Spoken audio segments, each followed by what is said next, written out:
Are you recently widowed? Did you happen to receive your spouse's IRA as part of this process? Well, here to talk with us about that is Bill Harris from WH Cornerstone. Bill recently wrote a book about this very topic, and we are serializing the book and publishing each chapter every other week in Retirement Daily. And Bill joins us now to talk about the book. Bill, welcome. Thanks for having me. I'm excited to be here. We're excited to have you, and I'd like to start at the beginning. In the introduction, you lay out why this book and why you came to write it and what you hope to accomplish by writing this book. Yeah, Bob, I got to start as an advisor.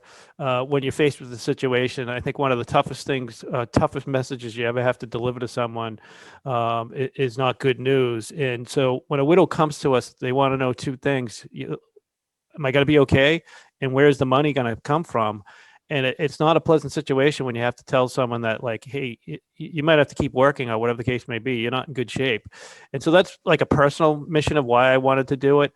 But, I look at the tax code cases, court cases, private letter rulings, and this is just happening all the time. And the demographics of the situation are just overwhelming. So the average age of widowhood is 59, and it seems like a young age.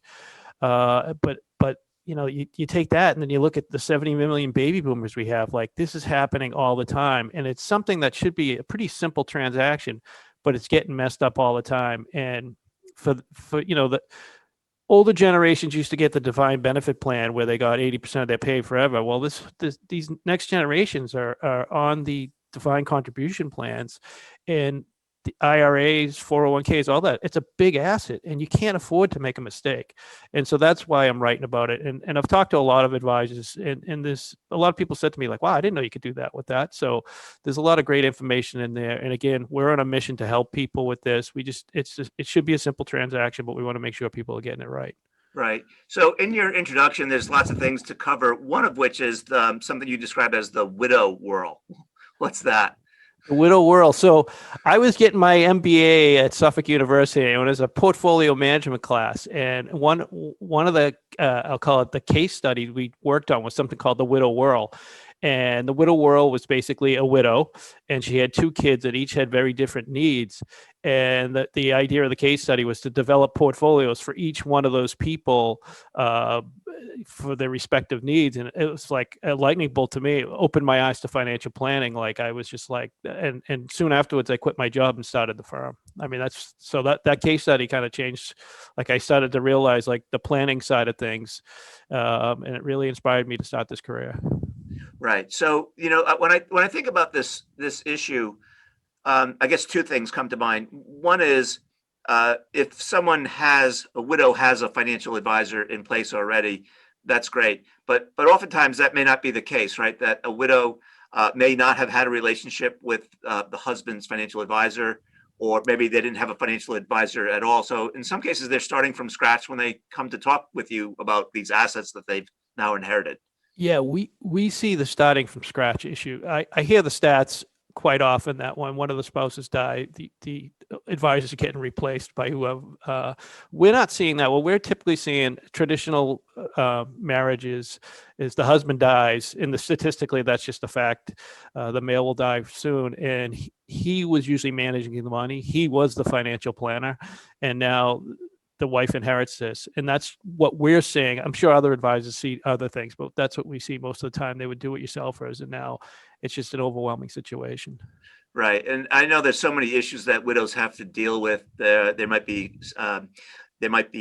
Social Security issues to deal with. There might be housing issues to deal with. There might be life insurance issues to deal with. And in this book, you tackle one of what could be many things that widows have to face after their husbands predecease them. Yeah, you hit the nail on the head. There's just so many things going on. I hate to use the word triage in this case, but it's really a time of triage. We have been told this time and time again by our widow clients about a year after the fact. They're like, I don't even remember making decisions during that whole period of time. So we're always counseling people, do not make any major decisions in that first year. However, there are some, I'll kind of call it triage situations where you got to act on it. Life insurance, retitling of assets, all that stuff. And so it's the first year where there's just so much going on. Right. So I know we're going to talk about the various elements of each chapter in these videos. When you think about IRAs, again, it's one of many retirement accounts. Obviously, 401ks become part of this discussion as well, or 403bs. Any thoughts about sort of how people need to sort of navigate all these assets that are coming into their lives?